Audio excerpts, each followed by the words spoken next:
လုံးပဲမိကြပါကျွန်တော်တော့ကောက်ဆက်နိုင်ပဲဖြစ်ပါတယ်ကျွန်တော်ဒီနေ့ဗီဒီယိုလေးမှာတော့ Evo Lever မလုပ်တတ်သေးတဲ့လူတွေအတွက် Evo Lever ဘယ်လိုလုပ်ရမလဲဆိုတော့ကျွန်တော်သင်ပေးသွားမှာဖြစ်ပါတယ်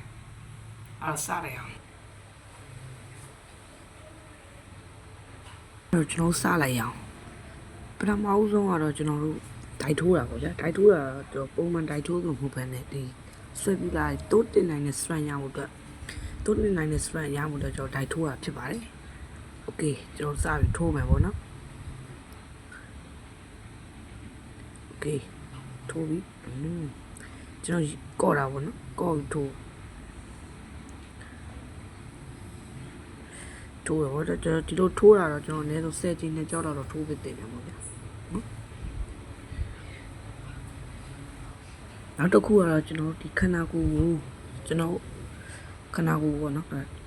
ဒီတွန်းတင်တဲ့ပုံစံလေးလုပ်ပေးရမှာဖြစ်ပါတယ်အဲ့လိုတွန်းတင်ရမယ်နော်တွန်းတင်တာကိုလည်းကျွန်တော်အနည်းဆုံး10ချိန်လောက်တော့လုပ်ပြီးတင်တာပေါ့ကျွန်တော်ပြီးရင်တော့ဘာဆက်လုပ်ရမလဲဆိုတော့ကျွန်တော်အခုလက်ကိုပြရတဲ့အတိုင်းလေးပဲထားပြီးပေါ့နော်ပြီးရင်ကျွန်တော်ကျမ်းမြေမှာချလိုက်ပေါ့လက်ကိုချပြီးကျွန်တော်ဒူးကိုโอเคစမ်းလိုက်ပေါ့ကျွန်တော်ဒူးစမ်းလိုက်မယ်စမ်းပြီးပေါ့တွန်းတင်တဲ့ပုံစံလုပ်မယ်လုပ်ပြီးရင်တော့โอเคလုပ်ပြီးရင်ဒီလိုပုံစံလေးလုပ်ပြီးပေါ့နော်โอเคနော်ကျွန်တော်ခြေထောက်ကိုချလိုက်တင်လိုက်လေးလုပ်ပြီးမယ်လုပ်ပြီးသွားပြီဆိုတော့ကျွန်တော်အရှိကိုတွန်းမယ်โอเคတွန်းပြီးရင်တော့ကျွန်တော်တို့ဟိုးလုပ်ကြည့်ရမှာဖြစ်ပါတယ်အဲ့လိုလေး Valentine ပေါ့နော်ကျွန်တော်တစ်ဖက်တည်းလုပ်ပြီးပေါ့အဲ့လိုလုပ်ပြီးရင်တော့ကျွန်တော်တို့ပေါင်ကားပြီးလုပ်မှာပေါ့ဖြစ်ပါတယ်ပေါင်ကားတာဆိုတာကျွန်တော်ဒီခြေထောက်စုပြီးလုပ်တာတော့လွယ်တယ်ပေါ့ဗျာ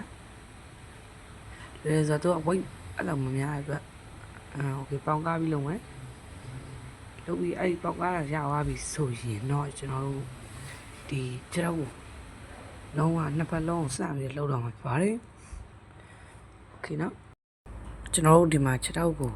နှစ်ဖက်ဆန့်လုံးမယ်ပေါ့နော်နှစ်ဖက်လုံးကိုလေးပေါ်မှာမြှောက်တာအဲ့ဒါကျွန်တော်ဝိတ်ကတော့နှစ်ဖက်လုံးကနည်းနည်းများရပါဗျာโอเคတော့ဖဲနဲ့တော့တော်ကောင်းမှရမယ်ဗျာကျွန်တော်ပြောတဲ့အတိုင်းပဲလိုက်လုပ်လိုက်ပါနော်အနည်းဆုံးဘယ်လောက်မှမကြောက်ဘူးတစ်ပတ်လောက်ပဲကျွန်တော်တော့4ရက်လောက်နဲ့ကျွမ်းနေပြီဖြစ်သွားခုလောက်ဆိုခုဆိုကျွန်တော်လက်သေးနဲ့တော့ထောင်တက်နေပြီအဗီရိုလေးလည်းကြည့်လိုက်အောင်သေးလား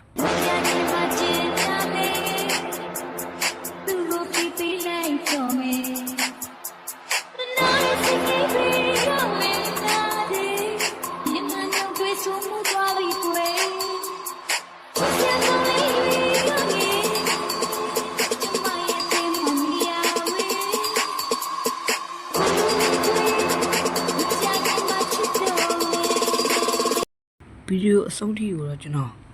TikTok ပေါ်မှာတင်ပေးကြပါတယ်ကျွန်တော်ရဲ့ TikTok ပေါ်မှာသွားကြည့်လို့ရပါတယ်